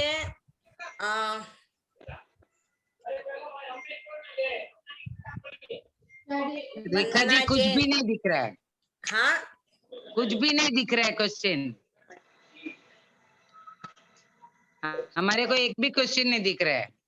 आप ज्वाइन नहीं हुए इसका मतलब, अगर क्वेश्चन सभी को दिख रहे हैं कुछ या तो तो वो प्रॉब्लम नंबर से हुई वापस। है। हाँ नहीं, कुछ प्रॉब्लम है, खुल ही नहीं रहा है, कुछ प्रॉब्लम है, मेरे यहाँ पे भी नहीं खुला एक भी क्वेश्चन। भाई इतने लोगों का खुला है तो मतलब आई डोंट थिंक कोई प्रॉब्लम होनी इस चाहिए। पे प्रेस कर रहे हो तो खुल रहा है आराम से।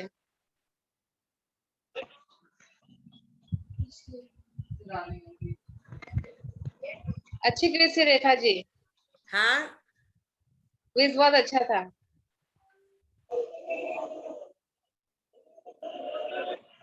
बहुत अच्छा था। Naina Dhakad 10 out of 10, Vandana Jain 10 out of 10, Jayashree Hingad अभी 9 पे हैं, 10th अटेम्प्ट कर रहे हैं शायद।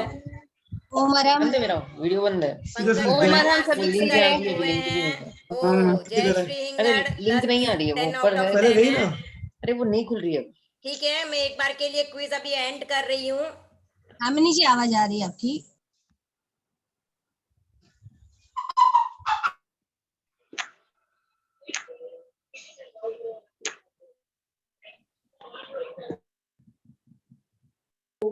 सॉरी।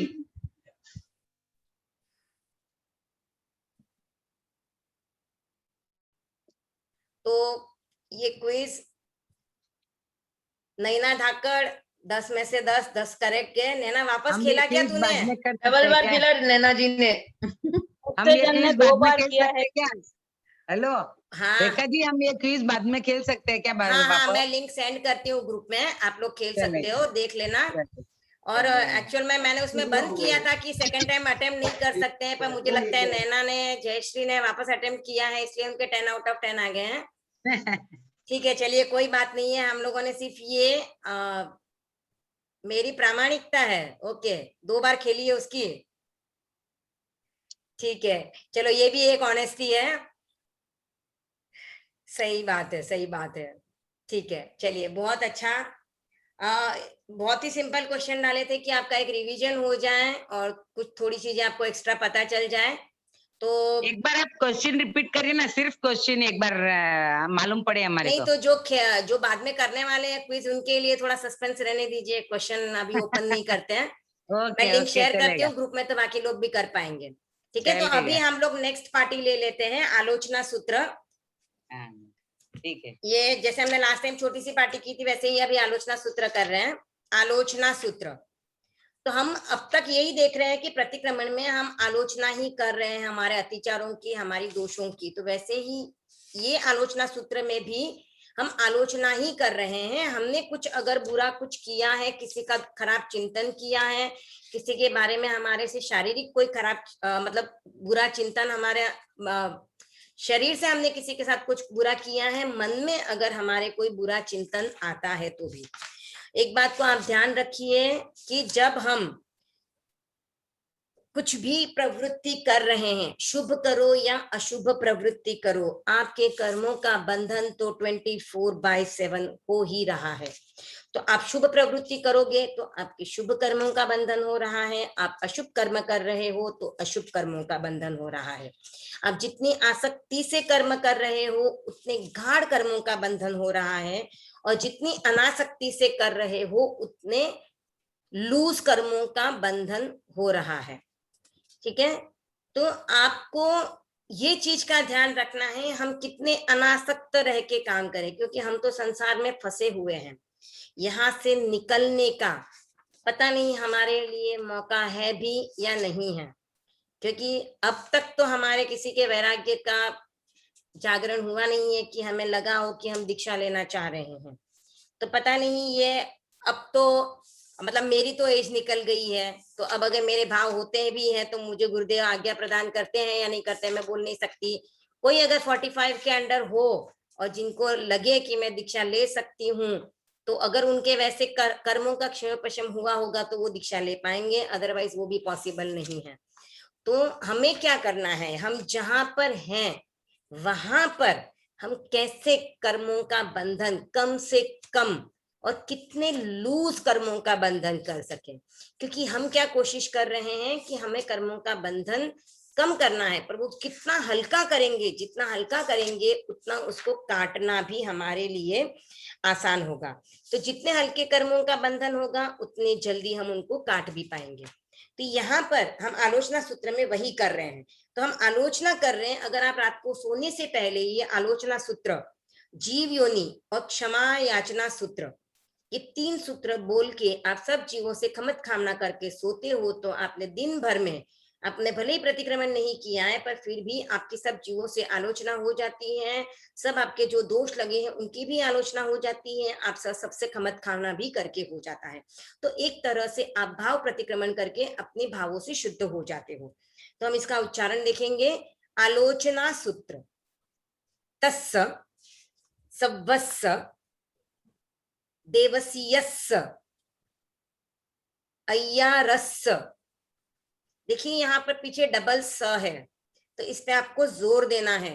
तस्स सव्वस्स देवसीयस्स अय्यारस्स। अब जो आगे के जो 3 वर्ड हैं इनको आपको बहुत केयरफुली सुनना है कि यहाँ पर ही मिस्टेक होती है, क्योंकि आगे, उसके आगे वाले तो बहुत इजी है, जो हम सामायिक पाठ में बोलते हैं वो वाले शब्द है, पर इन 3 शब्दों में हमारी मिस्टेक्स होती हैं। दुश्चिंतीय, दुश्चिंतीय, दुभासीय, दुश्चिट्ठीयस्स। किसके यहाँ से तो भी ऑडियो अनम्यूट है, प्लीज म्यूट ऑडियो। दुश्चिंतीय, दुभासीय, दुश्चिट्ठीयस्स आलोयन्तो परिक्कमामि निंदामि गरिहामि अप्पाणम वोसिरामि। एक बार पुनः बोलते हैं। आलोचना सूत्र तस्स सव्वस्स देवसीयस्स अय्यारस्स दुश्चिंतीय दुभासीय दुश्चिट्ठीयस्स आलोयन्तो परिक्कमामि। आई थिंक ये नीलम जी की आवाज है। Neelam ji please mute, thank you. परिक्कमामि निंदामि गरिहामि अप्पाणम वोसिरामि।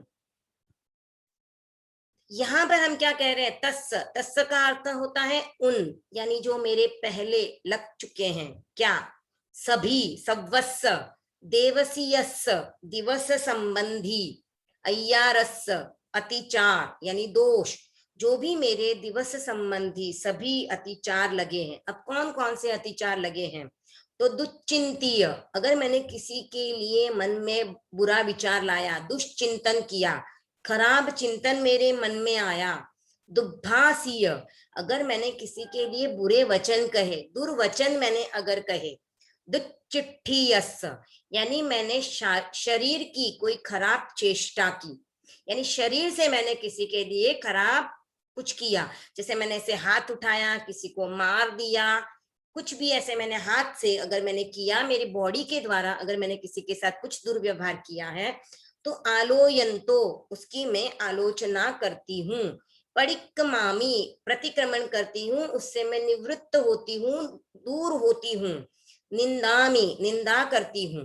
गरिहामि, यानी गुरु साक्षी से गर्हा करती हूँ। अप्पाणम वोसिरामि, यहाँ पर ये 2 शब्द हैं, निंदामी और गरिहामी। इन 2 शब्दों को हमें समझना बहुत जरूरी है। हम निंदा कर रहे हैं, उसके बाद गर्हा कर रहे हैं। तो निंदा करने का अर्थ क्या होता है? अपनी आत्म साक्षी से हम स्वयं अपने दोषों को, अपने अतिचारों को देखते हैं और उसके लिए खुद को धिक्कारते हैं। अरे मैंने ऐसे किया, मुझे नहीं करना चाहिए था, मैंने कर लिया, तो खुद की हम निंदा कर रहे हैं। और दूसरा हम करते हैं गरिहामी, यानी गुरु साक्षी से हम जब बोल बोल के करते हैं, तो गुरु के सामने हम हमारे दोषों का निवेदन करते हैं और उसका हम प्रायश्चित्त गुरु से स्वीकार करते हैं। तो पहले तो हम खुद निंदा करते हैं, उसके बाद हम गुरु साक्षी से उसकी और निंदा करते हैं। तो दोनों का मतलब निंदा है। पर निंदामी में हम, जब हम अतिचारों का भी ध्यान करते हैं, तो हम पहले मानसिक मन में चिंतन करके ध्यान करते हैं, उसके बाद हम बोल के करते हैं।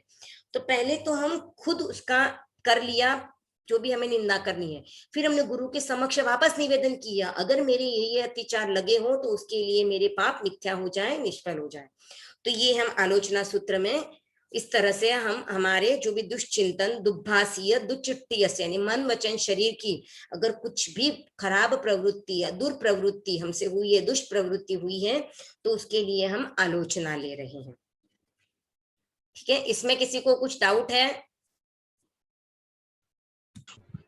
एक बार वापस बताइए ना अर्थ। ओके, अर्थ ठीक है।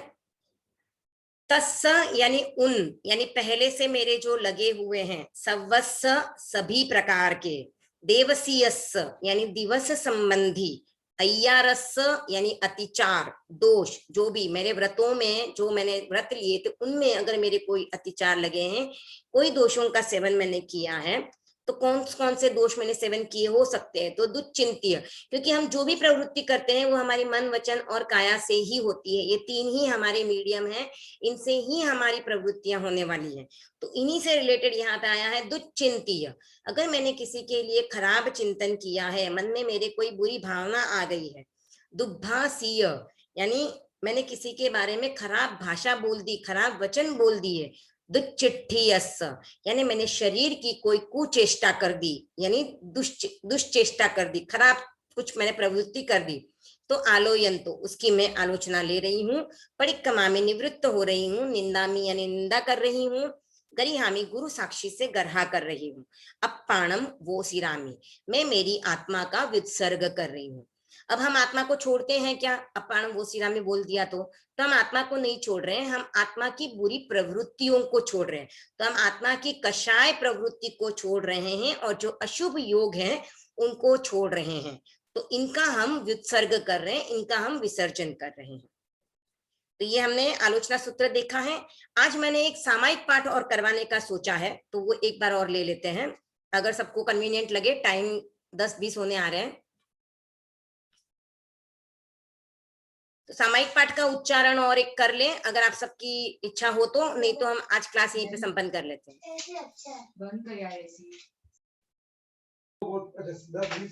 रेखा भाभी जी कर लीजिए, सामायिक पाठ तो हो जाएगा। ठीक है, तो चलिए हम सामायिक पाठ का भी उच्चारण कर लेते हैं। देखो सामायिक सभी करते हैं, हमारे बड़े बुजुर्ग तो दिन की 5-5, 6-6, 7-7 सामायिक करते हैं और हम लोग साल में लगभग 100 के आसपास तो कर ही लेते होंगे शायद। जहां तक सबको मैं जानती हूँ तो 100 के आसपास तो हो ही जाती है। तो अब सामायिक पाठ का हम जब उच्चारण करते हैं तो सबसे पहले जब आप सामायिक लेते हो तो आपको सामायिक लेने से पहले क्या बोलना चाहिए? ठीक है ना, सामायिक प्रतिज्ञा तो बोलते ही है, पर उसके पहले भी, क्योंकि हम जो कोई भी कार्य करते हैं, देखिए आप प्रतिक्रमण में भी देखिए, मथ्येन वंदामि 24 स्तव की आज्ञा, मथ्येन वंदामि प्रथम सामायिक आवश्यक की आज्ञा, मथ्येन वंदामि द्वितीय चतुर्विंशति स्तव की आज्ञा। तो हम हर काम करने से पहले आज्ञा ले रहे हैं, मथ्येन वंदामि आज्ञा। तो भगवान की आज्ञा से हम जो कार्य करते हैं वो धर्म कहलाता है। तो हम यहाँ पर भी सामायिक लेने से पहले देखिए, जैन विद्या की भाग 1 की बुक में आया है कि पहले नमस्कार महामंत्र बोलना है, फिर वंदन पाठ बोलना है, उसके बाद आपको बोलना है मथ्येन वंदामि, एक सामायिक की आज्ञा, और फिर आपको सामायिक पाठ बोलना है।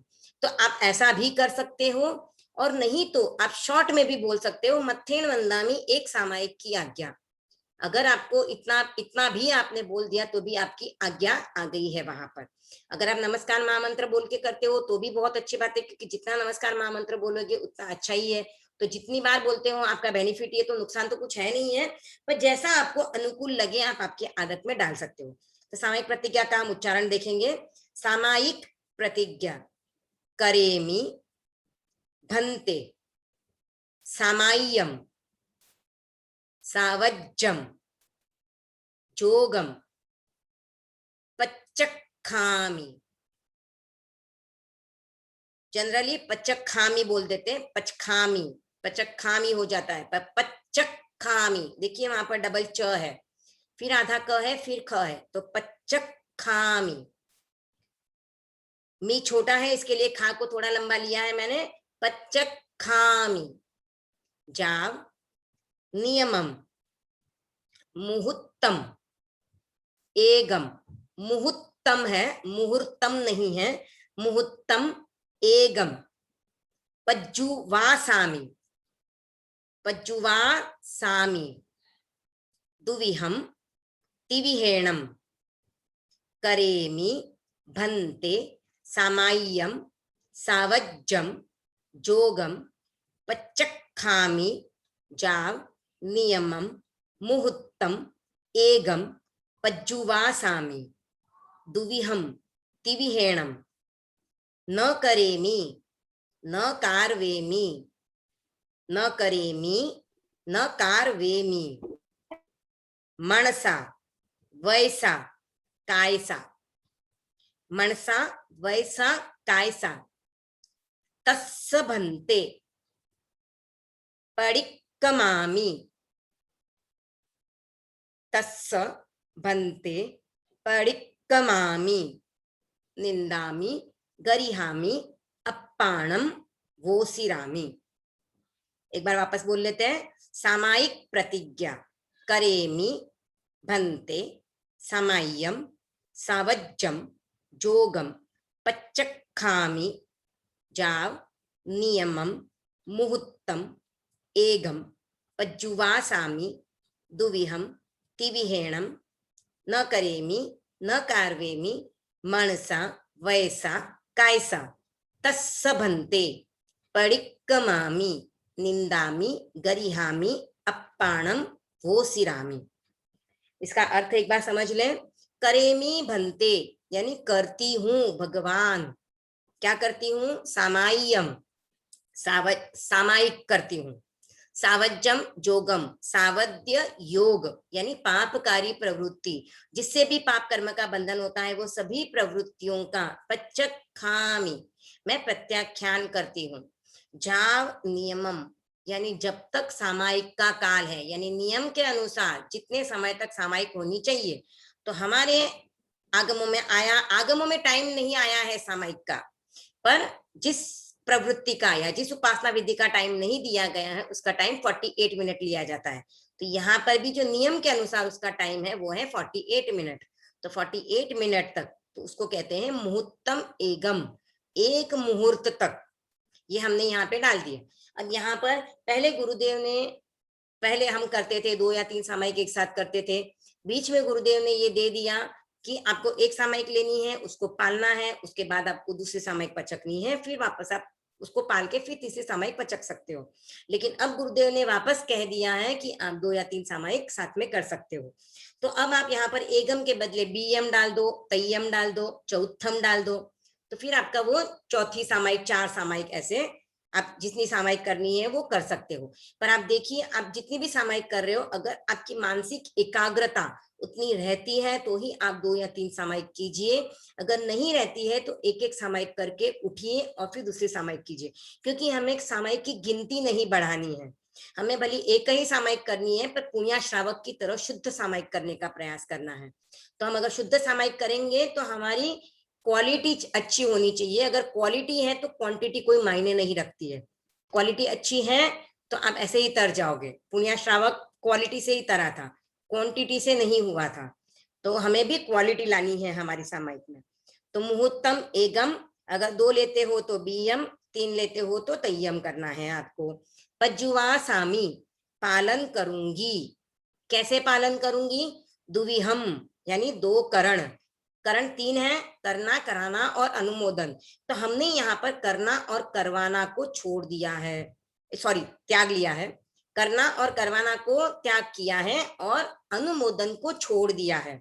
क्यों? क्योंकि हम छद्मस्थ हैं और उसमें भी गृहस्थ हैं। छद्मस्थ होते हुए भी गृहस्थ हैं, तो हमारा मन बहुत चंचल है, क्योंकि हमें अभी तक सामायिक की क्या, मन को स्थिर रखने की भी प्रैक्टिस नहीं हुई है। तो हमारा अनुमोदन आ सकता है, इसके लिए उसको खुला छोड़ा गया है।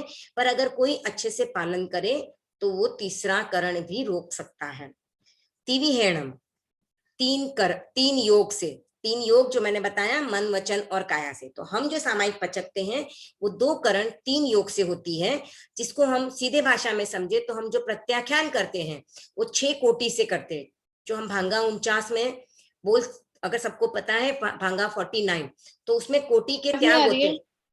हेलो, तो 6 कोटि से हम सामायिक पचकते हैं और उसका पालन हम लगभग 8 कोटि तक करते हैं। तो हम जितनी भावों की शुद्धता रखेंगे उतनी हमारी सामायिक उच्च कोटि की होगी। और इसके लिए गुरुदेव ने अभिनव सामायिक का भी प्रावधान किया है कि अगर किसी का नॉर्मल सामायिक लेके नहीं होता है तो अभिनव सामायिक में क्रम निर्धारित है, आपको पहले क्या करना है, बाद में क्या करना है, तो आपको सोचने का, आपके मन को खुला रहने का अवसर नहीं मिलता है, तो आपकी शुद्ध सामायिक हो सकती है अगर आप उस क्रम से करते हो तो। न करेमी, न करूंगी, न कार्वेमी, न कराऊंगी, ये आगे 2 करण और 3 योगों का डिटेल आ गया। न करेमी, न करूंगी, न कार्वेमी, न कराऊंगी, मन सा वै सा कायसा, यानी मन से, वचन से और काया से। तस्स भन्ते, क्या नहीं करूंगी, तो उन पूर्वकृत जो मेरे पाप दोष, अब मैंने ये तो मैं नहीं करूंगी, लेकिन तस्स भन्ते, तस्स यानी पहले के, अब मैं सामायिक में बैठी हूँ, उसके पहले भी तो मैंने कुछ पाप कर्म करके आई होंगी या कुछ हुए हैं मेरे, तो उनसे भी भगवान मैं परिक्कमामी, निंदामी, गरियामी, अपाणम, वोसिरामी, यानी उनसे मैं निवृत्त होती हूँ, उनका प्रतिक्रमण करती हूँ, उनकी निंदा करती हूँ, उनकी गर्हा करती हूँ, और अपनी आत्मा को मैं कषाय और अशुभ योग से दूर करती हूँ, आत्मा का विसर्ग करती हूँ। तो सामायिक पाठ आप जब पचकते हो तो आपको अर्थ इसका ध्यान में आए, प्रत्येक शब्द के साथ आपको सामायिक पचकने में कुछ समय लगना चाहिए। ऐसे ही नहीं कि जो पाठ बोलने का जितना टाइम लगा, क्योंकि आप जब तक अर्थ के साथ अपने भावों को नहीं जोड़ोगे तब तक आपके भावों में वो आएगा नहीं, और सामायिक का आपका वो फल भी नहीं प्राप्त होगा आपको। तो ये आज हमने 3 पाटियां देखी हैं, शक्र स्तुति, आलोचना सूत्र और सामायिक प्रतिज्ञा। यहाँ तक किसी को कुछ डाउट हो तो आप पूछ सकते हो, और नहीं तो मैं रेखा जी, हाँ, मैं सामायिक पाठ बोलने के बाद ऐसे बोलती हूँ, देव गुरु धर्म की आज्ञा से मेरे एक सामायिक के पचकान है, तो ऐसे भी कर सकते हैं ना? हाँ कर सकते हो ना, आप बाद में आज्ञा लो या पहले आज्ञा लो, साथ में ही ले रहे हो ना। देखिए हाँ। जनरली ऐसे बोलते हैं, एक सामायिक के पचकान है, या फिर जैसे मैं बोलती हूँ कि 1 मुहूर्त तक मेरे सावध्य योग पापकारी प्रवृत्ति करने का त्याग है। तो आप अपने सामायिक पाठ में आपने भले अर्थ नहीं चितारा हो, अर्थ नहीं ध्यान में गया हो आपका, तो भी आपने उसको नॉर्मल शब्दों में बोल दिया, तो आपका अर्थ वहां पे आ गया। अच्छा, तो आप वैसे भी कर सकते हो, साथ में वो भी बोल सकते हो, और आप आज्ञा जब भी लेते हो। और हाँ, जैसे ज्ञान किरण में लिखा हुआ आया है कि सामायिक पचकने के बाद आपको एक लोगस्य का कायोत्सर्ग करना चाहिए, तो वो भी करते हैं लोग, और वो भी आप रखो तो क्या ना, आपकी जो स्थिरता होती है वो बनी रहती है, आप उतना टाइम के लिए स्थिर होके बैठ जाते हो, 24 तीर्थंकरों की स्तुति भी हो जाती है, और वो 2 मिनट जो भी लगते हैं आपको, तो वो भी एक स्थिरता लाने में आपको सहायता देते हैं। तो बाकी आप अपना ऑर्डर तो डिसाइड कर सकते हो आपको सामायिक में क्या करना है।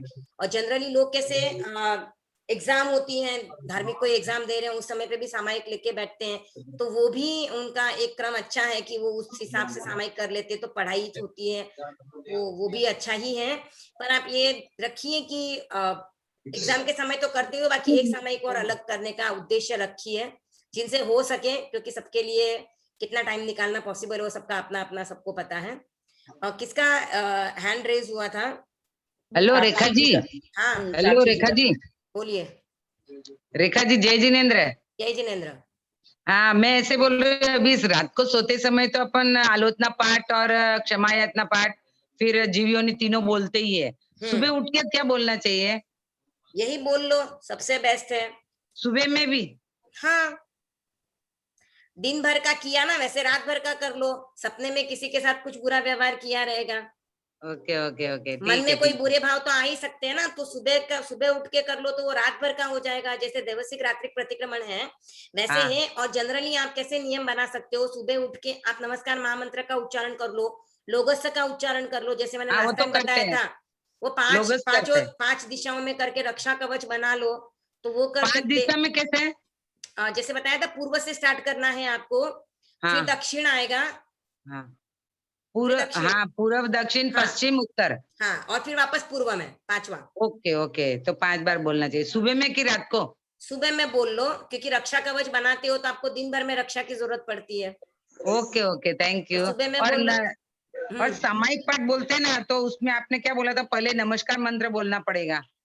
हाँ देखो, जैन विद्या भाग 1 की किताब में आया हुआ है कि पहले नमस्कार महामंत्र बोलो, फिर वंदन पाठ, फिर आप बोलो मथेण वंदना में बोल दिया तो बोलना एक सामायिक की आज्ञा, और फिर आपको सामायिक पाठ बोलना है। ओके ओके ओके आप ठीक वो है, बोलने का thank क्रम बनाते हो तो भी अच्छा है, और आप डायरेक्टली बोलते हो मध्यम वंदा में एक सामयिक की आज्ञा तो भी सेम ही है। तो आप Thank you, जितना thank you. जितना लाओगे उतना आपका वो बढ़ता जाएगा। और बाकी तो पाठ में सब कुछ आ गया है, क्योंकि करता हूँ, भगवान, आज्ञा वाज्ञा सब आ गई है वैसे तो, पर फिर भी हम कुछ चीजों के साथ एक परंपरा जोड़ देते कि ये बोल के हमको करना चाहिए। तो वैसा जैन विद्या में आया है, इसलिए मैंने आपको बता दिया है। और सामयिक thank you. पचकने के बाद आप उसका सिंपल अर्थ बोल दीजिए, एक मुहूर्त तक सावध्य योग करने का त्याग है। तो हाँ, सावध्य योग करने का 2 करण 3 योग से त्याग है। तो थैंक यू। किड्स को कैसे बताएं, जैसे आपको बताया वैसे ही किड्स को भी बताओ। सीमा जी सोनिका 100 से देखा हाँ भाभी जी। सीमा, हाँ किड्स को भाभी भी जी ऐसे ही जैसे बताओ, उनको बोलो और कुछ नहीं आता है तो सीधा बोले देव गुरु धर्म की आज्ञा से एक सामायिक की देव गुरु धर्म की आज्ञा से एक सामायिक की आज्ञा, ऐसा बोल सकते हो, सिंपल वे में वो बोल सकते हैं। हाँ बोलो सीमा। हाँ जैसे अभी गुरुदेव ने बताया कि 2 या 3 सामयिक एक साथ में हम पचक सकते हैं, तो उसकी आलोचना एक एक सामयिक की करनी है कि 2 या 3 की एक साथ करनी होती है? तीनों की आपने एक साथ लिया है तो तीनों की एक साथ भी कर सकते हो। अगर आपको लगता है कि आप एक एक सामयिक की करना चाहते हो तो भी कर सकते हो, पर उसके लिए वापस वही है कि आपको बार बार टाइम देखना पड़ेगा। तो वो आप टाइम देखोगे, उसकी आलोचना करोगे, फिर वापस दूसरे की। तो अगर वो आप कर सकते हो तो बहुत अच्छी बात है, क्योंकि आपने एक सामयिक की आलोचना कर ली तो वो आपकी सामयिक शुद्ध चली गई, अगर वो शुद्ध हुई है। अब दूसरी सामयिक में आपकी कुछ लग गया है दोष, तो वो फिर पहली सामयिक में नहीं आएगा। देखा भाभी जी, हाँ कितनी बार हम सामयिक करते हैं और हमने एक सामयिक ली, उसको मतलब याद नहीं रहा, 10 मिनट एक्स्ट्रा हो गया। कोई बात नहीं, फिर हमने कभी तो मतलब वो जो 10 मिनट एक्स्ट्रा हुआ, हमने मतलब फिर उसका आलोचना भी कर ली, उसमें कुछ पाप तो नहीं लगता है, मतलब एक्स्ट्रा हो नहीं, गई। आप अगर टाइम कम करते हो तो आपको दोष लगता है, आपने ज्यादा टाइम किया तो आपको दोष कुछ नहीं लगता है।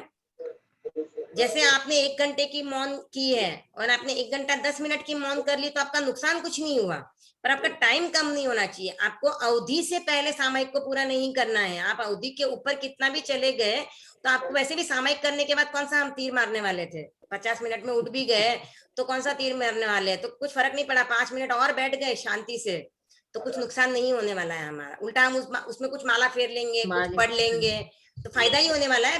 विदाउट सामयिक भी आप कर रहे हो तो भी आपका फायदा ही होने वाला है। ओके, तो इसके लिए 48 मिनट की होते हुए भी हम लोग 50 मिनट देखते हैं, एग्जैक्ट टाइम टू टाइम नहीं देखते हैं। जिनको बराबर समझ में आए वही टाइम टू टाइम देखते हैं, बाकी लोग 2 मिनट ऊपर चढ़ाते ही हैं, क्योंकि आगे पीछे नहीं होना चाहिए, अवधि से पहले नहीं होना चाहिए, फिर वो अतिचार लग जाएगा सामयिक का। नहीं, सामयिक आने के बाद में अगर टाइम है तो अपन ये संवर भी ले सकते हैं ना? हाँ ले सकते हो ना। आपको टाइम है, आपको लग रहा है कि अभी 15 मिनट है मेरे पास में और बैठ सकती हूँ, तो आप 15 मिनट का संवर ले लो। मैं तो कहूंगी आप माला भी फेरते हो ना, तब भी संवर लेके ही माला फेरो। आसन बिछाओ, संवर लो और माला फेरो। 15 मिनट तो ऐसे ही लगते हैं, तो आप 15 मिनट का संवर भी हो जाता है, माला भी फेर के हो जाती है, दोनों काम हो जाते हैं। Thank you. संवर कम से कम कितने टाइम का कर सकते हैं? 1 मिनट से लेकर जितना टाइम कर सकते हो आप। 8 घंटे 10 घंटे का भी कर सकते हो। इवन आप रात को भी सोते समय संवर लेके सो सकते हो। आपको सिर्फ वो पौषध की तरह सोना है, पर वो संवर गिना जाएगा। आप रात को 12 बजे से 3 घंटे का लेना है, 6 घंटे का लेना है, लेके सो जाओ तो आपका वो संवर ही गिना जाएगा। तो संवर जो अगर रात का लेके सोते हैं जैसे पौषध की तरह, उसका फिर आलोचना कैसे? नमस्कार महामंत्र संवर, हाँ बस वही है। जैसे हम संवर लेने की विधि है ना, हम संवर कैसे लेते हैं, टाइम डालते हैं और फिर बोलते हैं 5 आश्रम 18 पाप सेवन करने का 2 करण 3 योग से त्याग है। तो बस हमको ये संवर भी वही लेना है, 6 घंटे तक देव गुरु धर्म की आज्ञा से क्या 5 आश्रम 18 पाप सेवन करने का 2 करण 3 योग से त्याग है। ये हमने बोल दिया, टाइम देख लिया, समझो 1 बजे लिया मैंने रात को, 1 बजे से 6 घंटे देखने, 7 बज गए तो 7 बजे मैंने 5 बार नमस्कार महामंत्र गिना और मेरा संवर कंप्लीट। तो उसमें संवर में भी मुख वस्त्रिका लगानी है? हाँ। मुख वस्त्रिका लगानी है, आपको पुंजनी भी पास में रखनी है, आपको टच नहीं करना है। पुरुषों का सेंटा होता है, आपको टॉयलेट वगैरह जाते हो अनुपालना करनी है। हाँ, पौषध के जैसा ही है, पर वो पौषध नहीं है क्योंकि आप खा पी के कर रहे हो, इसलिए वो संवर गिना जाता है। ओके। अब तो गुरुदेव ने भी ये दिया है ना श्रावक संदेशिका में, जो 12 व्रती श्रावक हैं जिनसे पौषध नहीं होता है वो साल में 4 बार संवर कर सकते हैं। रात को 8 बजे से लेकर सूर्योदय तक का उनको संवर करना है। खा पी के ऐसे 4 संवर उनको अगर साल में उन्होंने किए तो उनका 11वां व्रत कंप्लीट हो जाता है। तो जिनको कोई डिफिकल्टी दिखाई देती है कि मैं 24 उपवास के साथ पौषध नहीं कर सकती हूँ, क्योंकि एक पौषध करना है 24 उपवास के साथ, वो तो बहुत बड़ी साधना है। अगर नहीं होता है, किसी की शारीरिक अक्षमता है, शारीरिक सामर्थ्य नहीं है, कुछ है ऐसी डिफिकल्टीज की नहीं कर पाते, तो वो इस तरह से भी अपना 11वां व्रत पूर्ण कर सकते हैं। ये श्रावक संदेशिका में ही आया हुआ है, मैं उसका ही बता रही हूँ। तो आप रात को 8 बजे से सूर्योदय तक आपको ऐसे 4 बार करना है साल में।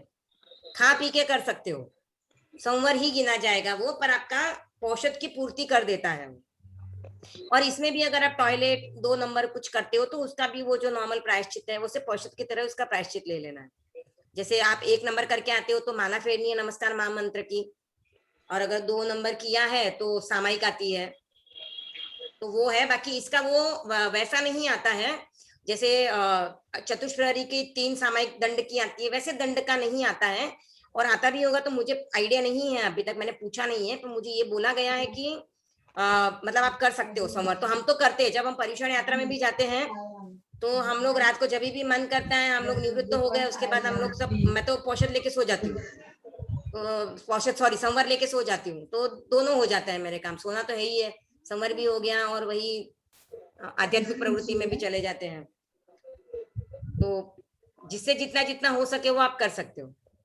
तो ठीक है, तो आज की क्लास को हम यही संपन्न करते हैं। अगर मैंने आगम वाणी वितराग की वाणी के विपरीत कुछ कहा हो, कुछ कहने में, कुछ प्ररूपणा करने में कुछ गलती हुई हो तो मिच्छामि दुक्कडम, सभी से क्षमा याचना करती हूँ। अगर किसी को कुछ बोला हो तो भी, और आप सभी का बहुत बहुत आभार, आपने मुझे सुना इतने समय तक। Over to Kamini. Thank you Rekha. Kamini mute हो गया आप।